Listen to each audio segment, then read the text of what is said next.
Okay, Assalamualaikum, selamat sejahtera. Kita nak sambung hari ini masih lagi di bawah tajuk daya dan tekanan. Kali ini kita nak masuk prinsip Archimedes. Okey, Archimedes ni menceritakan tentang apa? Jadi first kita nak tengok kita punya konsep. Yang pertama, logam. Kita tahu logam biasanya lebih tumpat dari air. Sepatutnya logam tenggelam di dalam air. Tetapi kenapa kuali yang diperbuat dari logam boleh timbul di atas permukaan air? Nampak? Logam sepatutnya tenggelam. Tapi dengan bentuk kuali tu, ia boleh timbul di atas permukaan air. Jadi, kita ada sedikit pengenalan ataupun sepatutnya kita kena tahu lebih lanjut selain daripada ketumpatan ini. Apa yang menyebabkan ia timbul dan tenggelam. Okey. Yang kedua pula, ini biasa kita buat kat rumah. Ambil gayung, letak atas permukaan air dan kita tekan perlahan-lahan. Dan apabila kita tekan perlahan-lahan, kita akan dapati aras air akan naik. Bila aras air itu naik, kita akan rasa macam ada satu daya yang bertindak, yang melawan tangan kita. Kita akan rasa macam makin susah nak tekan ke bawah. Jadi bila saya lepas, nampak dia naik dengan cepat. Ini membuktikan kewujudan daya yang disebut daya apung ataupun daya yang tujah ke atas. Jadi bagaimana daya apung ini boleh wujud? Ini yang kita nak masuk pada hari ini. Okey, jadi secara ringkas gambaran ini. Pengenalan yang pertama, kita akan belajar tentang daya apung dan air tersesar. Apa kaitan daya apung dengan air yang tersesar? Dalam bahasa Inggeris, kita panggil dia water displaced. Okey, daya apung buoyant force lah. Okey, kalau kita tengok, gayung diletakkan di atas permukaan air. Bila diletakkan di atas permukaan air, jika tak masuk lagi dalam air, kita tidak ada daya apung. Ataupun daya apung ini sangat kecil. Apabila kita tekan ke dalam, okey, kita akan dapati aras air akan naik. Dan bila aras air naik, ini yang kita panggil dia air tersesar. Dan bila aras air tu naik, kita akan dapat daya apung. Daya apung ini akan melawan kita punya tekanan ataupun kita punya berat beban ke bawah. Okey. Jadi, Archimedes principle mengatakan, okey, an object which is partially or fully immersed. Mana-mana objek yang separa tenggelam ataupun tenggelam sepenuhnya. Okey, dengan kata lain, bila masuk je dalam air, okey, will experience a buoyant force, akan mengalami ataupun akan merasai daya apung yang sama dengan berat bendalir yang tersesar. Okey, kalau tadi aras air itu naik, sekarang ni saya biarkan air tersebut keluar masuk ke dalam silinder penyukat ini. Jadi bila kita tekan, nampak? Bila ada air yang terkeluar dekat sini, kita akan dapat daya apung. Dan Archimedes kata, daya apung yang terhasil ini adalah sama dengan berat. Kalau kita ambil air yang tersesar ini, kita timbang dengan menggunakan neraca spring menghasilkan berat. Berat tersebut sama nilainya dengan daya apung ini. Okay. Yang inilah yang kita kata kewujudan daya apung. Right. Okey, yang seterusnya. Macam mana daya apung ini dikira? Okay, kita ambil perbezaan tekanan menghasilkan daya. Ayat ini biasa kita jumpa. Perbezaan tekanan menghasilkan daya.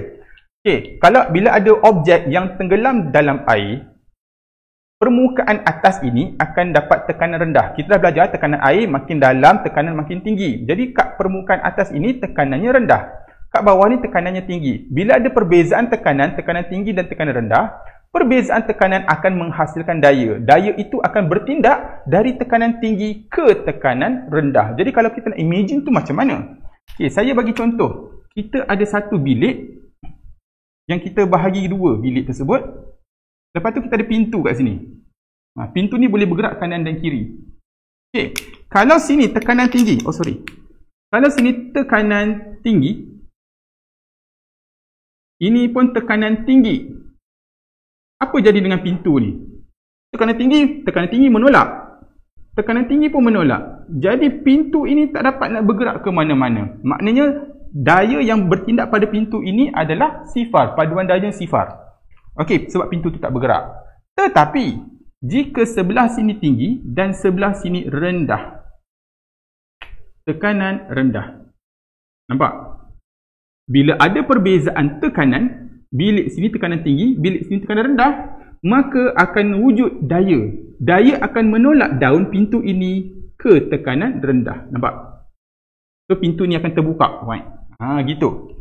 Jadi inilah daya yang terhasil apabila wujud perbezaan tekanan. Samalah juga dekat dalam cerita ni. Okey.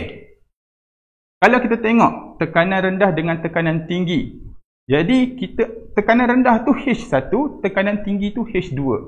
Jadi kita kata tadi beza tekanan akan menghasilkan daya. Macam mana perbezaan tekanan menghasilkan daya?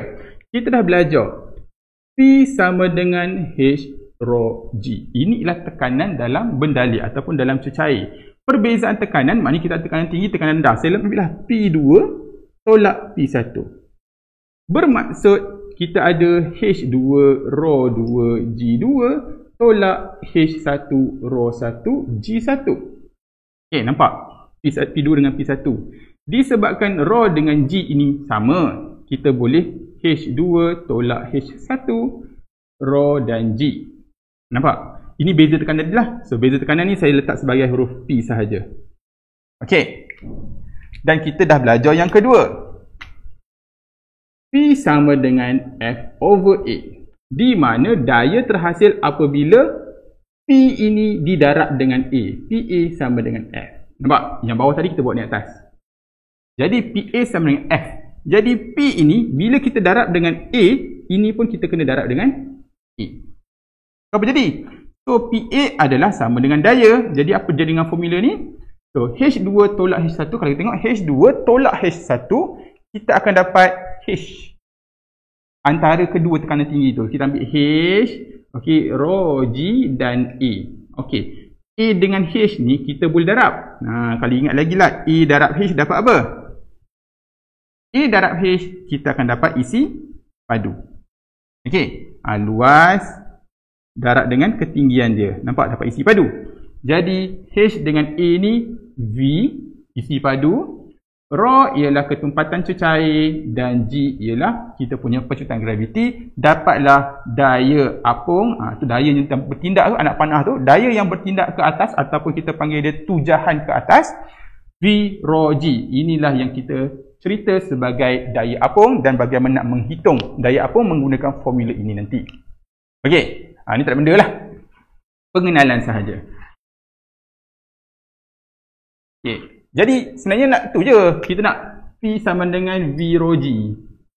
Sebelum ni kita belajar P sama dengan P pula dah. Daya. Sebelum ni kita P sama dengan H rho G. Jangan confuse. Tekanan dalam cecair sekarang daya apung. Okey. Kita modify sikit je formula dia. So itulah dia hasilnya FB. FB merujuk kepada daya apung.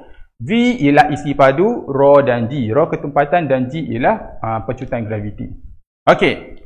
Sebelum kita nak mengira lebih jauh, kita ada selingan. Bagaimana kita nak menukar unit cm kepada meter.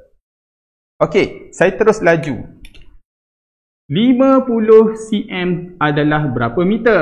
Jadi nak tukar kepada meter, kita kena faham senti. Senti nilai dia ialah 0.01. Tolong hafal sebab tidak ada dalam kalkulator.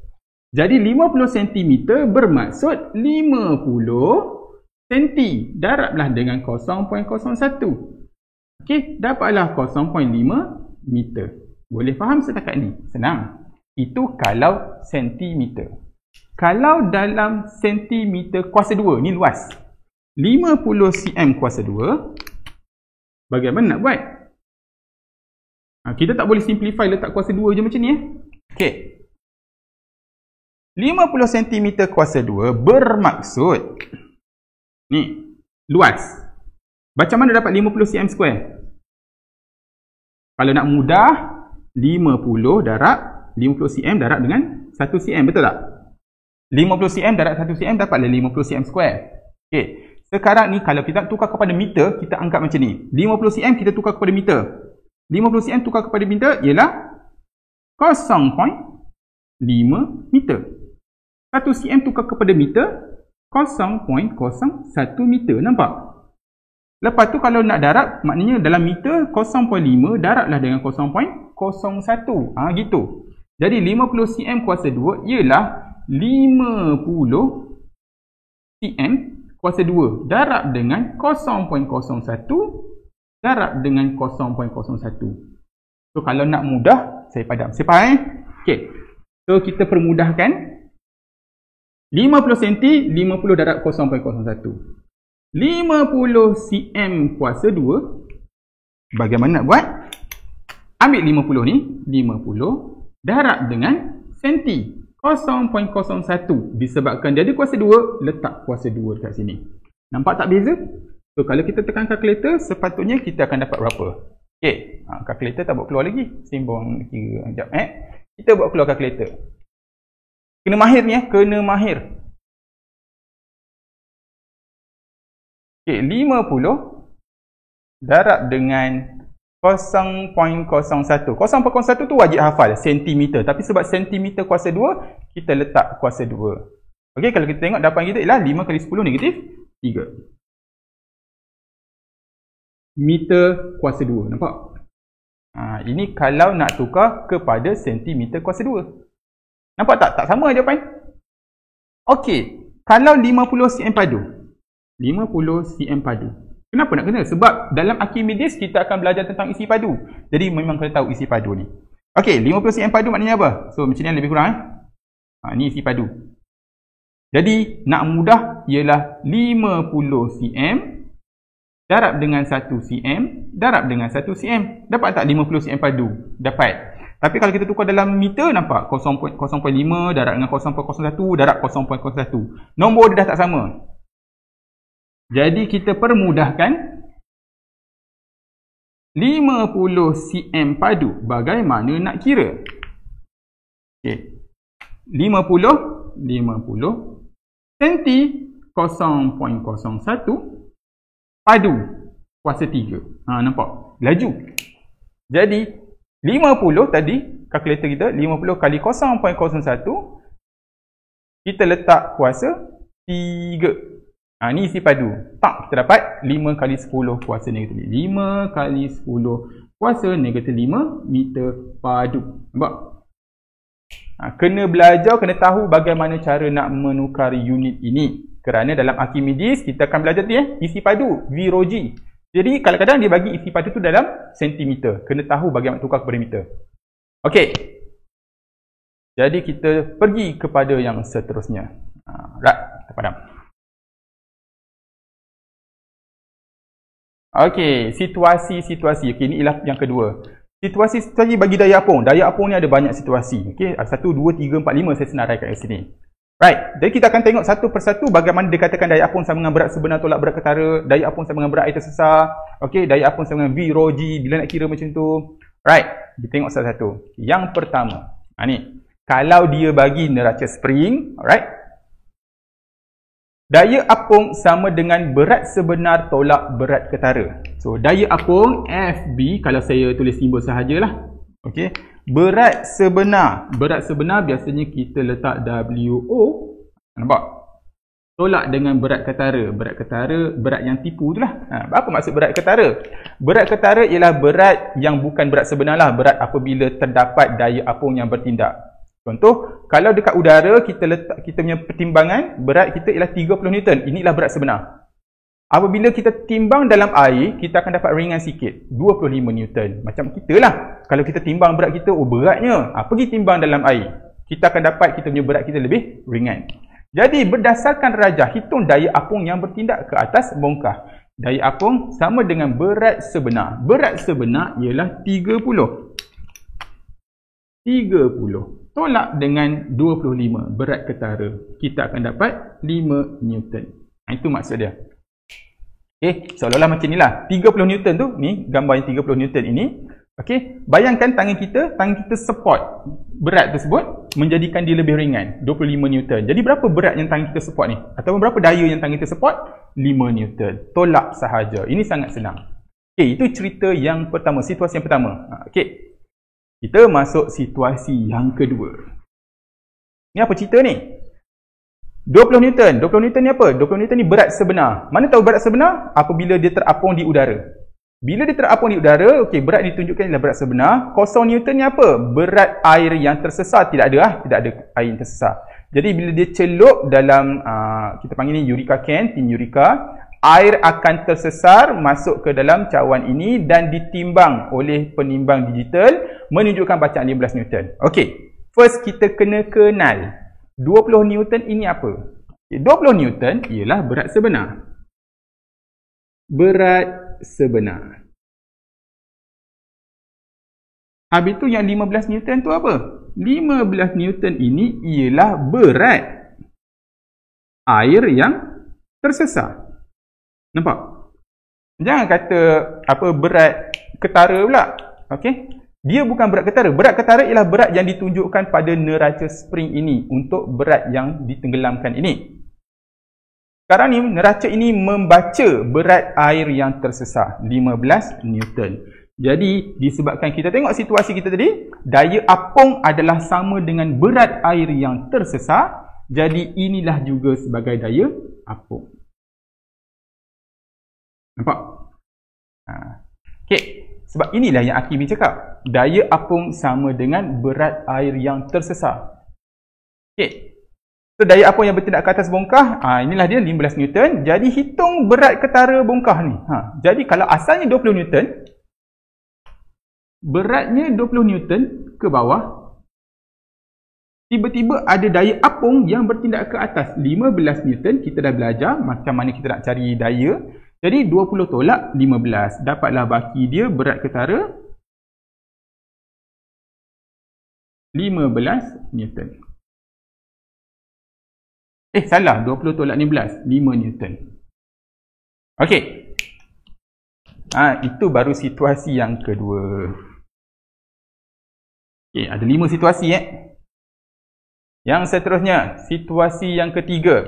Daya apung sama dengan V rho G. Ni, di mana V adalah isi padu air yang tersesar. Sama macam tadi, okey, asalnya 10 Newton tergantung dekat luar, ini ialah berat sebenar. Jadi bila dia celup dalam air, tadi air yang kat tepi ni, air yang tersesar ini kita timbang. Kalau kita timbang, kita dapat teruslah berat air yang tersesar. Senang cerita. Tapi sekarang ini, dia tak timbang. Dia ambil isi padu. Nampak? Isi padu air yang tersesar ialah 150 cm padu. Berdasarkan rajah, tentukan daya apung. Okey. Daya apung sama dengan berat air tersesar. Tapi dekat situ tak ada berat. Dia bagi isi padu. Jadi kita kena guna formula V rho G. Nampak? V rho G ini kita nak mencari berat air yang tersesar lah. Dan berat air tersesar tu sama dengan nilai daya apung. Jadi V, inilah masalah dia. 150 cm padu. Macam mana nak cari? Kena tukar dalam meter padu dulu. 150 cm. Macam mana nak tukar kepada padu? Apa? Meter padu. Ni 150 cm ni. Macam mana nak tukar kepada meter padu? Okey, 150 darab dengan 0.01. 0.01 tu senti kuasa 3. Okey. So inilah dia. So 1.5 kali 10 kuasa negatif 4 ataupun saya lebih suka 0.000015 meter padu. Nampak macam kecil Okey. Ya, sebab sentimeter asalnya. Okey. So saya dah ada saya punya isi padu.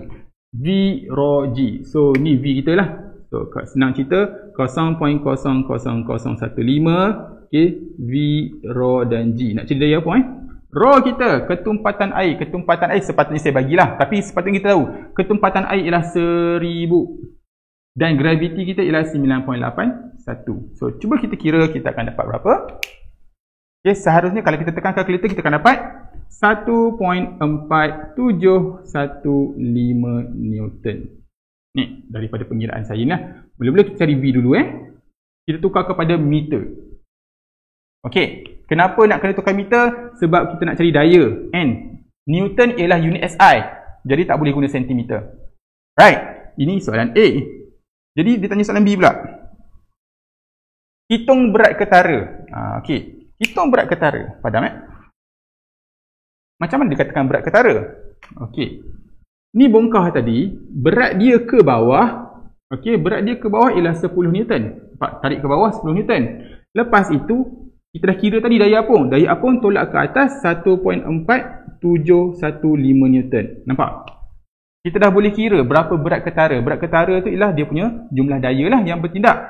So kita tolak sahaja 10 tolak 1.4715. Seharusnya kita dapat 8.5285. Nak bundarkan pun boleh kepada 2 tempat perpuluhan 53 Newton contohnya. Okey.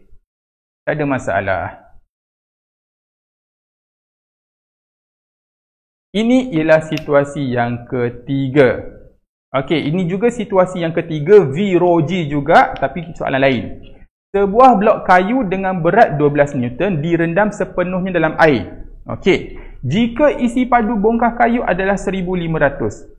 Tentukan, okey, sekarang ni apa? Bongkah kayu ni kita rendam dalam air. Isi padu dia 1500 cm padu. Okey, jadi kita dah tahu bongkah kayu ni berapa Newton? Berat ke bawah dia 12 Newton. Okey, nak buat macam ni boleh, nak buat macam ni boleh, 12 Newton, tak ada masalah, berat dia ke bawah. Okey, tapi saya lebih mudah, saya nak tunjuk kat sini, 12 Newton, berat dia ke bawah. Okey, sekarang ini, first, tentukan isi padu air yang tersesar. Awak, kalau kita celupkan objek dengan isi padu, contohnya 1500 cm padu, kita celup dalam air, maka air yang akan terkeluar ataupun air yang tersesar juga ialah 1500 meter padu. cm padu, sorry. Sekarang ni dia nak meter padu, jadi dia minta tukar tu sebenarnya, 1500 tukar kepada meter padu. Sekali lagi kita tekan kalkulator kita, mana kalkulator dia? Okey, 1500. Okey, darab dengan 0.01. Ini sebab nak tukar dalam cm, tapi sebab cm padu kita letak kuasa 3. Kita dapat 1.5. So 1.5 kali 10 kuasa negatif 3 meter padu. Okey, ataupun saya lebih suka tulis 0.0015 meter padu. Right. Sampai aku dapat dia punya isi padu. Sekarang dia suruh tentukan daya apung yang terhasil. Dari isi padu ni, isi padu tersesar ini, kita boleh dapat daya apung. Macam mana kita daya apung? V rho G tadi. Okey, daya apung sama dengan V rho G. Okey. Jadi isi padu kita ni 0.0015, ketumpatan air kita 1000. Nampak? Kita punya graviti 9.81. Okey. Cuba tekan kalkulator, kita dapat berapa? So, kalau ikutkan saya dapat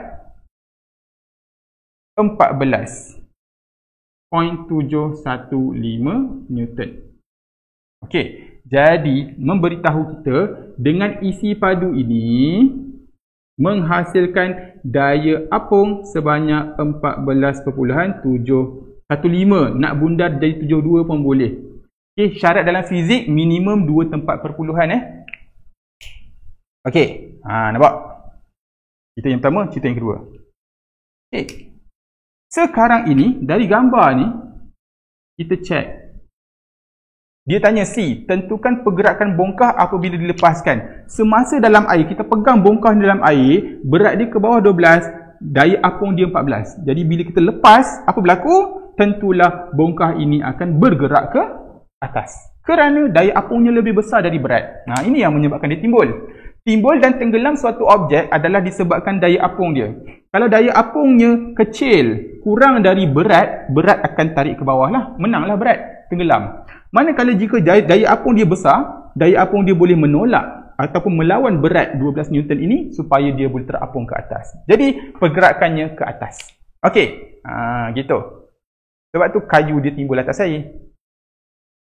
Next. Situasi yang keempat. Banyak bersabarlah korang. Daya apung sama dengan berat objek. Okey. Bila daya apung itu sama dengan berat objek? Hanya apabila objek yang terapung pegun. Ni air, ada objek yang terapung. Okey. Berapa berat objek ni? Kita timbang objek ini 25 Newton. Jadi bila kita letak dalam air, kenapa tak tenggelam? Kerana ada daya apung yang bertindak. Berapa daya apung yang bertindak? Nilai dia sama dengan berat ke bawah. Kenapa sama? Of course lah. Sebab dia pegun. Dia terapung secara pegun. Kalau awak kata, daya apung dia lagi besar, 30 contohnya. Apa berlaku? 30-25. So, kotak ini akan bergerak naik atas. Okay, kalau kita kata berat dia kurang, daya apung dia kurang. 25 ke bawah, 20 ke atas. Kotak ini akan tenggelam ke bawah. Nampak? Jadi, bila objek tu terapung pegun, berat dengan daya apung sama. Ini konsep yang sangat senang kita nak ingat. Okay. Tapi ramai juga yang akan keliru. Tak apa, kita belajar sesuatu. Okey, A, tentukan daya apung yang bertindak ke atas bongkah sama dengan berat. Ni. Daya apung sama dengan berat. 25 Newton. Syarat dia apa? Terapung. Tengok terapung dah tahu dah berat dia sama. Yang kedua B, hitung isi padu bahagian bongkah yang tenggelam. Ni. Berapa isi padu yang tenggelam? Okey, isi padu yang tenggelam ini sama dengan isi padu air tersesar. Okay, bila kita celup sikit, air terkeluar sikit. Celup banyak, air terkeluar ataupun air yang tersesar banyak. Jadi, isi padu tenggelam. Isi padu tenggelam sama dengan isi padu air tersesar. Okay, macam mana nak kira isi padu air tersesar? Ingat tak formula? FB sama dengan V rho G. V ini ialah isi padu air yang tersesar tu. Jadi daya apung dah dapat tadi. Berapa daya apung? Daya apung 25 tadi. So daya apung 25 sama dengan V darab ketumpatan air darab 9.81. Nampak? Okay, bila kita kira sepatutnya kalau kita tekan kalkulator 25 bahagi 1000 darab 9.81, kita dapat 0.00255 meter padu. Panjang nombor dia sebab dalam meter. Kalau nak tukar kepada cm pun boleh supaya nak cantik sikit nombor dia kan. Okey, kalau malas nak tukar kepada cm, ambil je nombor dalam bentuk piawai. Kali 10 kuasa negatif 3 meter padu. Okey. 1, 2, 3. Betul. Dah. Itulah dia isi padu bahagian yang tenggelam ni. Ni yang tenggelam. Okey, next. Situasi yang kelima.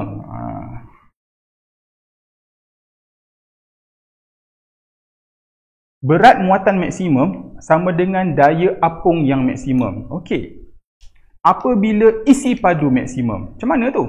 Kita dah belajar tadi. Daya apung sama dengan V rho G. Daya apung memang seiring dengan isi padu. Lagi besar isi padu yang tersesar ataupun isi padu objek, lagi besar daya apung. Jadi, Hafiz membina sebuah rakit yang mempunyai isi padu keseluruhan 0.8 meter padu. So, dia membina sebuah rakit.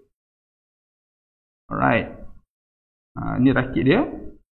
Rakit dia isi padu keseluruhan ialah 0.8 meter padu. Okey, dah ada isi padu dia.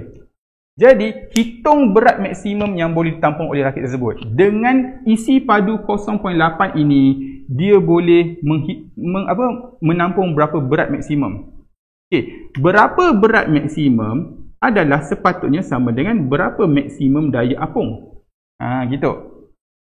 Okey. So, berapa maksimum daya apung? Barulah kita boleh tahu berapa maksimum dia. Alright, daya apung yang boleh dihasilkan oleh 0.8 meter padu ni berapa? Itu yang nak kita kira. Jadi, sekali lagi kita keluarkan kalkulator kita. Okey, isi padu kita ialah 0.8. Okey, ketumpatan air 1000. Graviti 9.81. Jadi, berapa daya apung yang boleh dihasilkan dengan isi padu 0.8?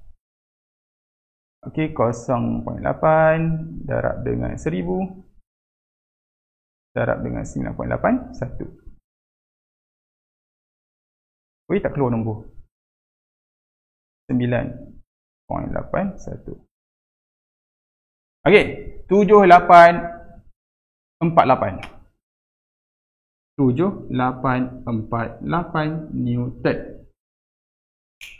Okey, ini ialah daya apung yang maksimum yang boleh dihasilkan oleh 0.8 meter padu ini. Nampak? Gitu. Okey, sabar. Yang kedua, jika berat rakit, rakit ni ada berat dia. Jika berat rakit sudah 2000 Newton. Nampak? Rakit ni dah ada berat 2000 Newton. Jadi, berapa berat maksimum yang boleh ditambung oleh rakit? Jadi, orang boleh naik berapa ramai atas ni? Ataupun berapa berat yang boleh ditambah? Nampak? Sekarang kita faham balik. Okay, saya cerita satu persatu. Rakit ini, isi padu maksimum dia ialah, ataupun isi padu dia 0.8. Dari 0.8 ini, kita kira kita dapat daya apung ini. Daya apung yang maksimum yang boleh ditampung menggunakan rakit ni. Berat rakit ini sahaja sudah 2000. Jadi berapa yang kita boleh tambah bagi cukup ataupun bagi sampai kepada muatan maksimum ini? sangat mudah, kita tolak sahaja. 7848 tolak dengan 2000. 5848 Newton. Jadi untuk jawapan B ialah 5848 Newton. Nampak? Jadi kita dah ada 2000. 2000 ni berat, dah memang berat rakit ni. Jadi kita boleh ada muatan yang kosong sebanyak 5848 Newton yang kita boleh tambah ke atas rakit ni. Maknanya kalau kita tambah 5850 jadi tenggelam dah rakit tu. Maknanya telah melebihi daya apung yang boleh ditampung. Okey. Itu sahaja tentang situasi yang kelima. Okey, situasi yang kelima yang kedua. Saya bagi dua situasi yang kelima. Sekali lagi. Rajah menunjukkan sebuah bot nelayan yang telah dikosongkan untuk diisi dengan hasil tangkapan lautan. Ikan-ikan lah nak tangkap. Okey, sekarang ni isi padu ruangan bot ni, isi padu ruangan bot dekat bawah ni di bawah garisan keselamatan. Okey, garisan keselamatan maknanya apa? Kalau aras air melebihi, melebihi garisan ini, maknanya bahaya. Jadi isi padu yang maksimum ialah takat sini sahaja. So isi padu bawah ini ialah 2.5 meter kuasa 3. So V maksimum ialah 2.5 meter kuasa 3. Nampak? Jika berat bot ialah 15,000 Newton, hitung berat maksimum ikan yang boleh ditampung. Okey, kita boleh kira. Macam mana kita nak kira? Okey, dari V maksimum ini, kita kena cari berapa daya apung. Nampak? Okey, kita ni bot. Okey, cari dulu daya apung. Daya apung sama dengan V rho G. Cuba kita kira. Okey, kalau kita kira guna V rho G tadi, sepatutnya lah kita akan dapat lebih kurang 24,000 kan. Try dulu. V kita berapa tadi? 2.5 meter padu. 2.5 meter padu darab dengan 9.81. Ini kita punya G. Lepas tu darab dengan 1000 ketumpatan air. Okey, 24525. 24525 Newton. So, daripada isi padu banyak ni, dia boleh menghasilkan. Awak jangan imagine dia duduk dalam air. Dia tak duduk dalam air. Kita cuma nak kira je isi padu yang ada kat sini. Okey, abaikan air tu. Dengan isi padu ini, dia menghasilkan 24,525 Newton. Okey. Dah dapat daya apung, barulah kita tengok cerita lain. Dia tanya apa? Jika berat bot ialah 15,000 Newton, dari 24,000 Newton daya apung yang boleh dihasilkan, bot ini dah ada berat berapa? 15,000 Newton. Nampak? Dah boleh nampak apa nak cari kan? Dia tanya berapa banyak ikan yang kita boleh letak dekat atas ni. Bakinya lah. So kita tolak 24,525 ni, kita tolak dengan 15,000 Newton. 9,525. So ikan ini ialah 9,525 Newton bakinya. Okey, so untuk jawapan 24,525 tolak sahaja dengan 15,000. Okey, dapatlah 9,525 Newton. Maknanya kalau terlebih ikan, tiba-tiba ikan tu naik 10,000. Apa jadi? Belum tenggelam. Belum tenggelam, cuma aras air ini akan naik melebihi garisan keselamatan lah. Okay, kalau air tu melebihi garisan keselamatan, ia berisiko tinggi untuk mudah tenggelam. Maknanya kalau ada air yang bergelora sedikit, dia dah boleh tenggelam ataupun dah boleh capsize terbalik. Alright. Banyak. Okey, kesimpulan. Baru habis situasi. Okay, apa kesimpulan dia? Daya apung sekurang-kurangnya ada 4 yang awak kena tahu macam mana cara nak cari. Okay. So daya apung yang pertama, berat sebenar tolak berat ketara. Yang ni yang kita guna neraca spring tadi, celup. Okay. Yang kedua, jika objek tu terapung, kita terus tahu daya apung adalah sama dengan berat objek. Yang ketiga, daya apung tu sama dengan berat air tersesar. Yang ni pun kita wajib tahu sebab inilah yang Archimedes sebut. Dan berat air tersesar boleh diperolehi dengan formula V rho G. Okey, dalam unit meter lah. kena tukar dalam unit meter. Di mana V ni pula kita kena tahu isi padu air tersesat tu macam mana. Yang pertama, dia ialah sama dengan isi padu objek jika objek tu tenggelam sepenuhnya. Atau dia sama dengan isi padu objek daya apung maksimum. Ni yang tadilah yang kita belajar rakit dengan bot tadi. Ataupun isi padu air tersesat ni sama dengan isi padu bahagian yang tenggelam. Kalau dia tak tenggelam sepenuhnya, dia tenggelam sikit sahaja, yang kita kata tadi tenggelam separa, dia sama dengan isi padu yang bahagian tenggelam sahaja. Ni maknanya mudah. Mana-mana bahagian yang masuk dalam air, itu yang kita kira. Nampak? Kalau dia masuk dalam air sepenuhnya, itulah yang kita kira semuanya. Okey, dia masuk sikit dalam air, kita kiralah yang masuk bahagian air. Isi padu yang masuk ni. Alright, itu baru nombor 2 awak, baru nombor 2.